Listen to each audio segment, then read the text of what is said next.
Pada video sebelumnya telah dijelaskan tentang pentingnya kita memanaskan mencapai suhu 121 derajat Celcius untuk produk-produk dengan pH di atas 4,6 seperti produk olahan daging, baik daging ayam, daging sapi, ikan-ikanan gitu ya, maupun produk sayur-sayuran. Karena pada pH di atas 4,6, Clostridium botulinum bisa tumbuh dan bisa menghasilkan racun yang sangat berbahaya bagi manusia.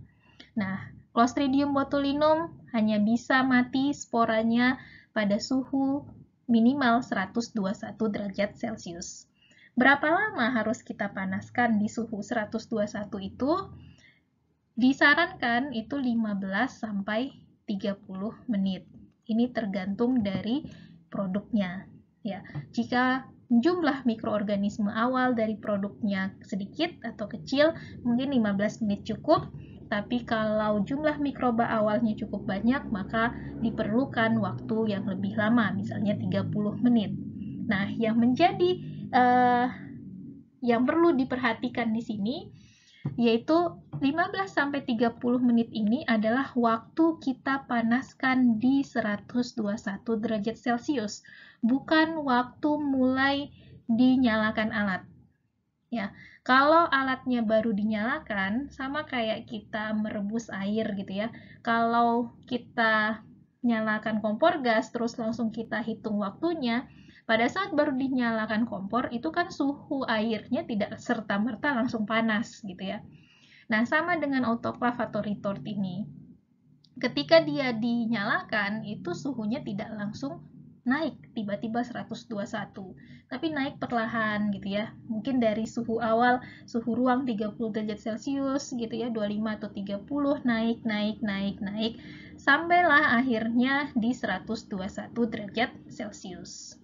Nah, kalau kita gambarkan, ini misalnya waktu ya, waktu dalam menit, terus di sini suhu ya. Kalau suhu 121-nya itu di sini, misalnya di sini suhu ruang misalnya 25 ya derajat Celcius. Nah, ketika dia baru dinyalakan gitu ya, mungkin di 10 menit awal itu dia baru naik dari 25, naik, sampailah dia di suhu 121. Nah, di 10 menit ini tidak kita hitung ini. Ya, jangan kita hitung sebagai suhu sterilisasi. Yang kita hitung nanti berarti kan dia minimal 15 menit tadi ya. Anggaplah kita ambil 20 menitnya gitu ya. 20 tambah 10 berarti 30 menit. Nah, di sini misalnya 20, di sini 30, di sini 40 menit. Nah, yang dibilang dia cukup panasnya, tadi kita mau panaskan 20 menit gitu ya, berarti ditambah nih, sampai di sini kita biarkan dia sampai menit ke 30. Nah, ini kita biarkan dia, sehingga totalnya sudah 20 menit. Barulah kita matikan alatnya, nanti suhunya lama-kelamaan dia akan turun gitu. Nah, suhu sterilisasi yang di sini yang dia membunuh tadi spora Clostridium botulinum dan mikroorganisme lainnya. Kalau seandainya kita hitung 20 menitnya dari awal, maka ini tidak cukup. Nah, sporanya kemungkinan masih ada di produk kita, dan produk kita menjadi tidak aman untuk dikonsumsi. Untuk UMKM ataupun perusahaan yang mau mendaftarkan produknya atau memasarkan produk sterilnya, itu biasanya oleh Badan POM akan diminta nilai F0. Apa sih nilai F0? Nilai F0 itu menunjukkan kecukupan panas. Tadi ingat ya bahwa kita harus cukup memanaskan di suhu 121 derajat Celcius tadi. Nah, F0 itu didefinisikan sebagai ekivalen waktu pemanasan dalam satuan menit pada suhu konstan 121 derajat Celcius. Nah, Ketika kita memanaskan tadi ya seperti di grafik yang sudah digambarkan, mungkin tidak selalu di 121, mungkin dia akan naik turun atau di awalnya masih belum 121 gitu ya, baru nanti 121 terus akan turun gitu ya. Nah, untuk memastikan bahwa terjadi pemanasan setidaknya sesuai dengan standar mutu yang kita tetapkan ya, misalnya 15 menit, memang 15 menit, maka kita hitung nilai F0-nya.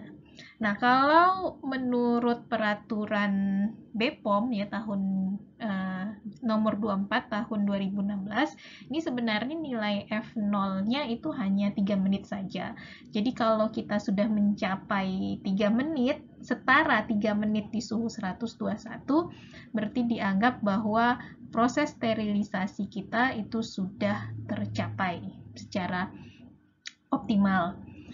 Nah, bagaimana sih cara menghitung F0 gitu ya?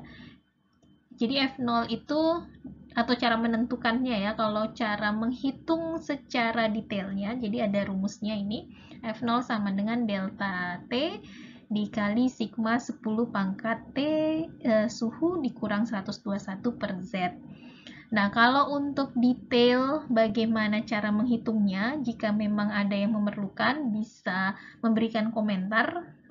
Nanti jika ada request, maka akan saya buatkan satu presentasi khusus untuk gimana cara kita menghitung nilai F0.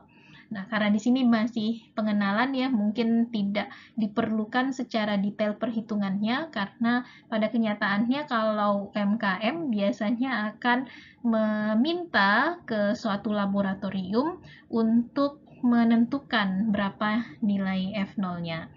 Meskipun sangat baik jika suatu usaha itu tahu gimana cara menghitung F0 supaya itu bisa menjadi nilai F0 itu bisa diperiksa secara berkala agar kita bisa menjamin mutu keamanan dari produk steril kita.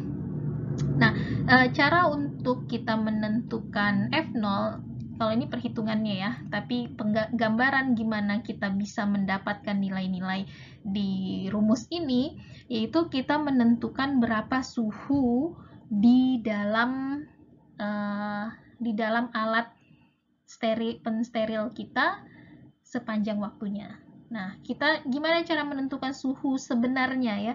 Jadi di alat itu pasti kita sudah ada di sana termometernya, sudah ada alat pengukur tekanan gitu ya. Tapi itu yang diukur adalah suhu yang mungkin ada di satu titik gitu ya, mungkin di titik di bagian sini gitu, itu yang ditaruhkan termometernya, atau mungkin dia di atas gitu ya. Itulah yang diukur oleh si termometer yang ada di alat. Nah, termometer yang ada di alat ini dia tidak menunjukkan benar-benar berapa suhu yang ada di dalam produk kita. Ya, misalnya tadi produknya ikan dalam kaleng gitu ya. Ikan dalam kaleng seperti ini.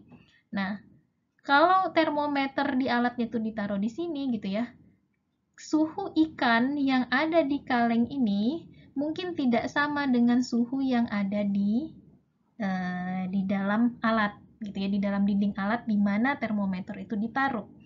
Bisa saja suhu ikan ini yang di tengah-tengah ini ya mungkin lebih rendah atau lebih dingin, karena bayangkan kalau kita memanaskan sesuatu, sumber panasnya kalau dilihat di gambar ini kan dari bawah ya, apinya dari bawah, maka yang sangat panas itu adalah bagian bawahnya.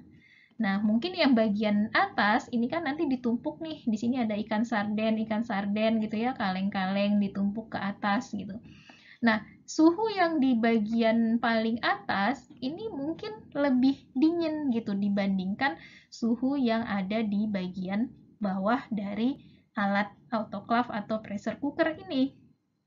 Nah, sementara kita tadi harus produk kita itu dipanaskan 121 derajat Celcius misalnya tadi selama 15 menit gitu. Nah, untuk memastikan maka kita tidak bisa hanya melihat oh iya di suhu alat, di termometer alat sudah memperlihatkan bahwa itu 121 berarti sudah oke gitu. Belum tentu. Karena tadi kalau termometernya ditaruh di bawah sini maka suhunya seolah-olah sudah 121, padahal produk kita yang di bagian atas dan ikan di dalam kaleng di bagian paling tengahnya itu mungkin belum mencapai 121. Nah, cara untuk menentukan F0 tadi, kita punya termometer ya. Ini termometer yang tahan panas karena dia harus tahan di atas suhu sekitar 121 derajat Celcius. Dan termometer ini khusus, ini namanya data logger. Ya, data logger, dia bisa kita masukkan, misalnya tadi ikan sarden, kita masukkan juga dia ke dalam kemasan seolah-olah seperti produk gitu ya. Masukkan ke sini data loggernya gitu. Nah, nanti dia dipanaskan seperti layaknya kita memanaskan produk kita.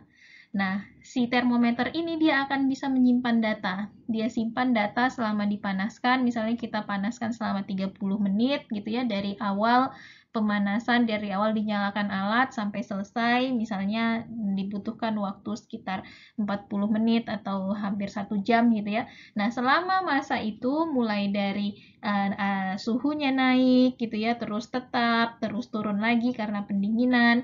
Nah, selama masa itu tercatat suhunya di dalam alat data logger ini. Nah, nanti data suhu itulah yang kita masukkan ke dalam rumus ini untuk mendapatkan nilai F0. Dan ingat, si data loggernya kita taruh di posisi yang kita perkirakan itu memiliki suhu yang paling rendah di dalam alat. Tadi kalau suhu paling tinggi kan dia berada di paling bawah ya, karena dekat sama sumber api kalau dia pakai gas ataupun kalau pakai listrik gitu ya. Pasti yang paling dekat dengan sumber pemanas dia akan paling panas. Yang paling jauh itu akan paling dingin. Nah, yang kita perlu pastikan adalah suhu di tempat yang paling dingin itu sudah mencapai 121. Dan ketika kita hitung nilai F0-nya, itu minimal kita dapatkan selama 3 menit. Nah, untuk berdasarkan peraturan BPOM. Nah, tadi kalau misalnya memang ada yang ingin pelajari lebih lanjut, bagaimana cara menghitungnya, nanti bisa komentar. Kalau per request, kalau memang ada, nanti saya buatkan videonya untuk contoh kasus, misalnya ada kita ukur suhu gitu ya, terus gimana ngitungnya F0-nya berapa ujungnya gitu. Oke, demikian mungkin untuk sharing informasi terkait produk steril. Terima kasih atas perhatiannya, semoga bermanfaat. Assalamualaikum warahmatullahi wabarakatuh.